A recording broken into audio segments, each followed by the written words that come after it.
The 2-year-old girl's skull was fractured so bad it resembled a jigsaw puzzle.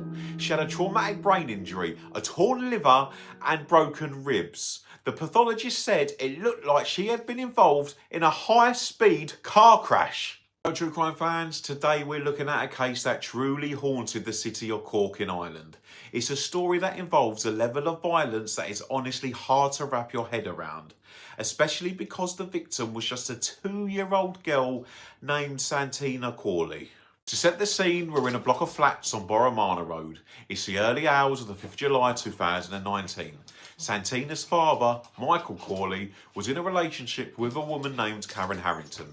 That night they had been drinking at a friend's place. An argument broke out, the kind of petty, alcohol-fuelled disagreement that should have ended with a quiet walk home.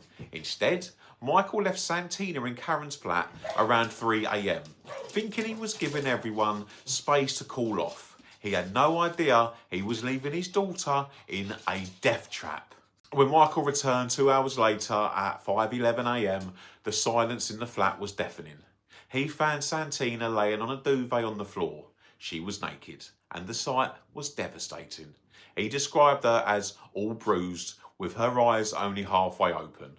But it was the state of the flat that hinted at the violence that had occurred. There were blood on the walls, on the floor, even on a chair.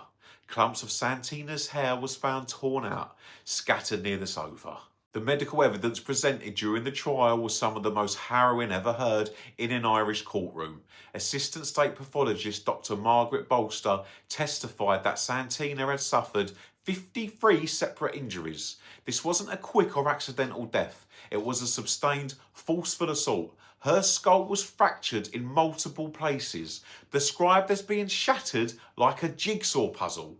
She had a traumatic brain injury, a torn liver, and multiple broken ribs. The force required to cause these injuries was equivalent to a high-speed car crash. What makes it even more chilling is Karen Harrington's behaviour. Throughout the trial, she maintained a sort of defensive amnesia. She claimed she loved Santina and would never hurt her. Yet she couldn't explain how the child ended up pulverised while there were only 2 people in the flat.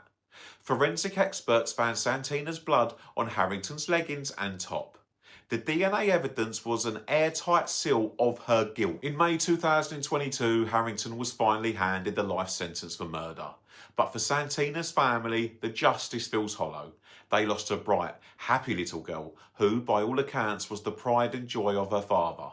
It's a case that forces us to look at the absolute worst of human nature, the capacity to inflict unimaginable pain on the most innocent among us. Thank you for listening today, and remember, stay behind the yellow tape.